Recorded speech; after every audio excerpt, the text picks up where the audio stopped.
আমাৰ আজি ৰাতিপুৱাত এজনে ফোন কৰি কয় আমাৰ লগৰে মানুহ যে আহক আপোনাৰ দোকানত চুৰ হৈছে। আমাৰ অভয়পুৰী মেইন ৰোডত দোকান, 5খন দোকান একেলগত চুৰ হৈছে আজি। কি কি দোকান আছে? 3টা সোণাৰী দোকান, এটা ফটোৰ দোকান, ফটো বন্ধ, আৰু এটা কাপোৰৰ দোকান। এটা পিছফালৰ দৰজাটাও ভাঙছে, যদিও তাৰ ভিতৰ সোমাব পাৰা নাই। কিন্তু সোণাৰী দোকান 3টাতে চুৰ কৰিছে, আৰু যিমান যি বস্তু আছিল গোটেই বস্তু লৈ গৈছে। কিমান মান টকাৰ চুৰ হ'ব পাৰে? প্ৰথম চাওক, এটা তো শোকেছত ৰাখা বস্তু, এটা তো ইমান আইডিয়া কৰি ক'ব নোৱাৰো। অনুমানিক ধৰক কোনোবাৰ 700 গ্ৰাম 800 গ্ৰাম কৰি ৰূপাৰ বস্তু বাহিৰত থাকেই। কিমান মান টকা ধৰক 70,000 80,000 এনেকে ৰূপাৰ বস্তু গৈছে। আৰু অলপ চলপ সোণাও থাকে, কামৰ যিবিলাক কাৰিকৰক কাম দিয়া থাকে তাহাৰ তাতে সোণাও থাকে। মানে 1-2 লাখ টকা সম্পত্তি গৈছে। সেইখিনিতো বেছে। আৰু আচৰিত চুৰে কোনফালে সোমাইছে? পিছফালে দি সোমাইছে, 2টা কৰি দৰজা গোটেৰে, 2টা দৰজাই ভাঙছে। আচৰিত মানবাৰ লগা বস্তু হল, অভয়াপুৰী মেইন ৰোডত গোটেইকেইটা দোকান, মেইন ৰোডত দোকান, আৰ যিখিনি বস্তু লৈছে একে বস্তু আপনাৰ ৰূপাৰ বস্তুটা আৰু জিএসৰ বলি কং একটা বস্তু সেম দেখাত, জিএসৰ বস্তু গোটেইকেইটা ৰাখি গেছে, ৰূপাৰ কেইটা লৈ গৈছে। সোণৰ বস্তু লৈছে। সোণৰ কাম কৰা যিবিলাক বস্তু আছিল সেইবিলাক লৈ গৈছে। আৰু আমাৰ যে কাৰিকৰে কাম কৰি থাকে, আমি যিটো পাইন বুলি কওঁ, জইন দিয়া হয়, সেই বস্তুটাও চাফা কৰি লৈ গৈছে। এনেহেন চুৰ হৈছে। ইয়াতে লোক সুবিধাৰ ব্যৱস্থা নাই নেকি? ৰাতিতো চকীদাৰৰ ব্যৱস্থা আগত আছিল, মাজত ভালে 1-1.5 বছৰ ধৰি বন্ধ হৈছে। আৰু বহুদিন ধৰি অভয়পুৰী এনেকৈ চুৰ হৈ আছে। কালিও এটা অলপ আগতে সোণাৰী দোকান হৈ আছিল, কালিও চুৰ হৈছে তাতে।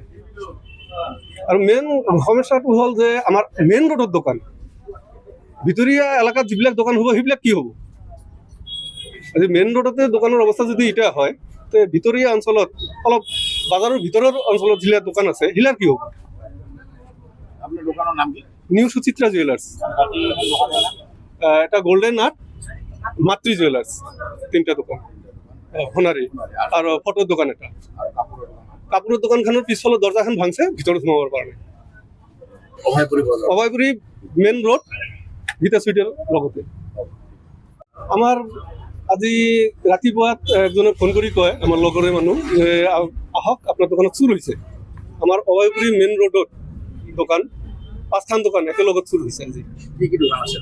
3টা সোণাৰী দোকান, এটা ফটোর দোকান, ফটো বন্ধ, আর একটা কাপড়ের দোকান। এটা পিছফালের দরজাটাও ভাঙছে, যদিও তার ভিতর সোমাব পারা নাই। কিন্তু সোণাৰী দোকান 3টাতে চুর করছে, আর যিমান যি বস্তু আছিল গোটেই বস্তু লৈ গৈছে। কিমান মান টকাৰ চুৰ হ'ব পাৰে? প্ৰথম চাওক, এটা তো শোকেছত ৰাখা বস্তু, এটা তো ইমান আইডিয়া কৰি ক'ব নোৱাৰো। অনুমানিক ধৰক কোনোবাৰ 700 গ্ৰাম 800 গ্ৰাম কৰি ৰূপাৰ বস্তু বাহিৰত থাকেই। কিমান মান টকা ধৰক 70,000 80,000 এনেকে ৰূপাৰ বস্তু গৈছে। আৰু অলপ চলপ সোণাও থাকে, কামৰ যিবিলাক কাৰিকৰক কাম দিয়া থাকে তাহাৰ তাতে সোণাও থাকে। মানে 1-2 লাখ টকা সম্পত্তি গৈছে। সেইখিনিতো বেছে। আৰু আচৰিত চুৰে কোনফালে সোমাইছে? পিছফালে দি সোমাইছে, 2টা কৰি দৰজা গোটেৰে, 2টা দৰজাই ভাঙছে। আচৰিত মানবাৰ লগা বস্তু হল, অভয়াপুৰী মেইন ৰোডত গোটেইকেইটা দোকান, মেইন ৰোডত দোকান, আৰ যিখিনি বস্তু লৈছে একে বস্তু আপনাৰ ৰূপাৰ বস্তুটা আৰু জিএসৰ বলি কং একটা বস্তু সেম দেখাত, জিএসৰ বস্তু গোটেইকেইটা ৰাখি গৈছে, ৰূপাৰ কেইটা লৈ গৈছে। সোণৰ বস্তু লৈছে।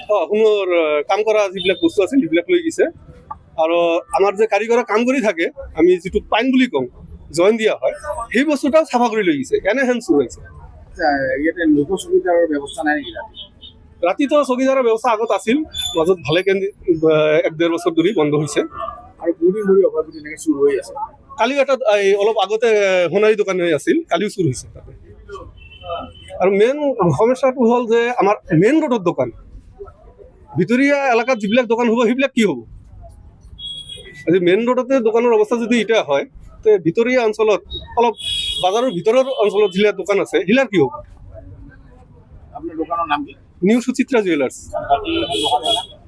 এটা গোল্ডেন আৰ্ট, মাতৃ জুয়েলাৰ্স, 3টা দোকান সোণাৰী, আৰু ফটোৰ দোকান এটা। কাপোৰৰ দোকানখনৰ পিছফালৰ দৰজাখন ভাঙছে, ভিতৰত সোমাব পৰা নাই। অভয়পুৰী মেইন ৰোড গীতা সুইটেৰ লগতে। যিকোনো খবৰৰ বাবে যোগাযোগ কৰক 7099017330 লগতে 7099017110 নম্বৰত।